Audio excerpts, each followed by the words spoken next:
I met a gypsy. So last year, obviously, like 2022 was pretty epic. 2023, some struggles. And I get the feeling that when you're in the season, you don't exactly want to make excuses when things aren't going well. Tonight, you looked epic. That looked as 2022 as it gets. Can you talk about any of the struggles a little bit more openly now you've got the podium in this first race and look so good? You had a kid, you got married, like you guys are human too. So I guess can you speak on some of the struggles now a little bit more openly? Yeah, I mean, first and foremost, we tried to improve our bike last year, and we ended up going a little bit in the wrong direction, and that just sent the momentum downhill, you know. And then, luckily enough, you know, the team and I, they've really helped me and worked together to obviously improve as much as we can, but it was an uphill battle, you know, and personally too, you know, whenever the momentum starts going downhill, and then, you know, my wife is pregnant with my first daughter, it's tough. You know, you go to the practice track, and I don't want to get hurt or anything like that because I don't want to stress her out or anything. So I guess for me, family was in my head more coming first than anything else. But at the end of the day, you know, Cowie is behind me. They pay me to do a job, and I'm happy that I'm able to rebound and be in the form that I am right now. So I'm hoping to keep it going. You know, like I said, this is 1:17, but let's go.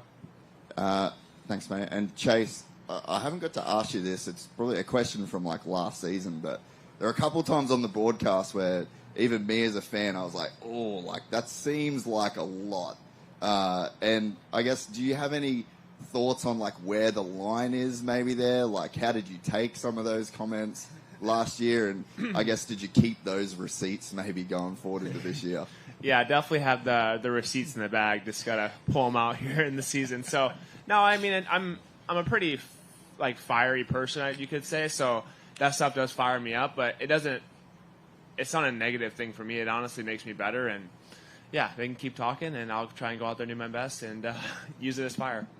See these guns? He just goes and lifts like 600 pounds during the week. And, oh, okay, we're good to go now.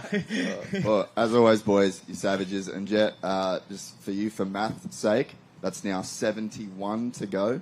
So if you got like a cross pad or anything, it's 71 left to go. Just a tie. Yeah. You can't count very well, yeah, I can't we'll see how he does. I can't count that high. I just got told 7-2 is his record. So Yeah. Once we get the 2 digits, I'm done. I'm gonna have to keep going, keep counting, keep tallies. This is, I guess, 2 parts. First part for Ando, second part for Jett. Now, this is just a rumor I heard, so I don't know if it's true, but I heard that there's potential that you had like some like designer fashion kind of brand interested in working with you this year. Whether that's true or not, it really does seem like Supercross is kind of like we're really like Jett with the antisocial stuff last year. Like there's different collabs that are going on. As a rider right now, like you've been at this a long time, does this feel like the sport's kind of really getting to open up? You've got guys like yourself, Jett with the fan zone today. Like, how do you feel now with the landscape and where Supercross can go over these next few years? Yeah, I think that our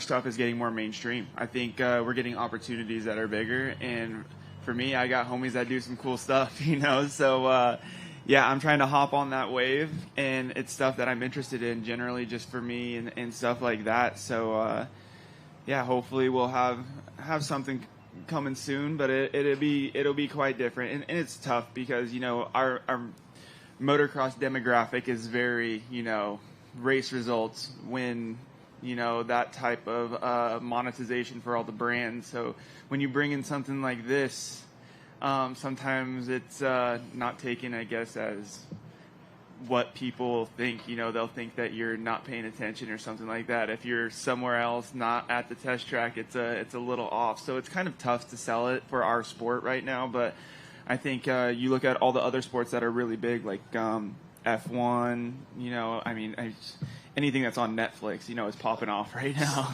Even the other day I was watching cycling, and I didn't even know that Palace had like a whole team, and their kids and stuff are so sick. So for me, I think that's something that would help grow our sport, and we can monetize off teams even without results, you know, just off looking cool. So that's hopefully I could pull some stuff off like that. But at the end of the day, I still got to stay on the podium to, keep me happy and keep everyone else happy. And then Jett, with the fan zone, you guys are trying to bring your own flavor to this as well. So maybe your thoughts on the same type of deal?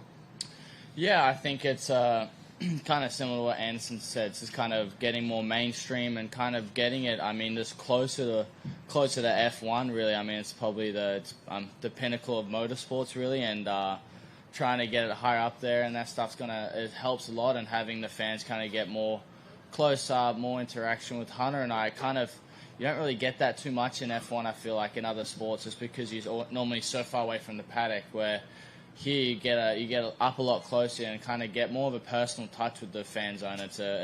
And for me, it's always cool meeting new faces, and who knows, you could get a new opportunity out of them, of a kind of guy could own a car brand or a clothing company. So you never know what can happen in those situations. So it definitely helps us get more opportunities of making the sport bigger, and I think it's going in the right direction so far, thankfully. We're excited to announce the launch of our new membership site, gypsytales.com, packed with exclusive content and perks that you won't find anywhere else. This is your chance to become a part of the Gypsy Gang. And as a special bonus, if you sign up to an annual membership, you'll be entered into the draw to win our custom-built TC125. Gypsy Gang.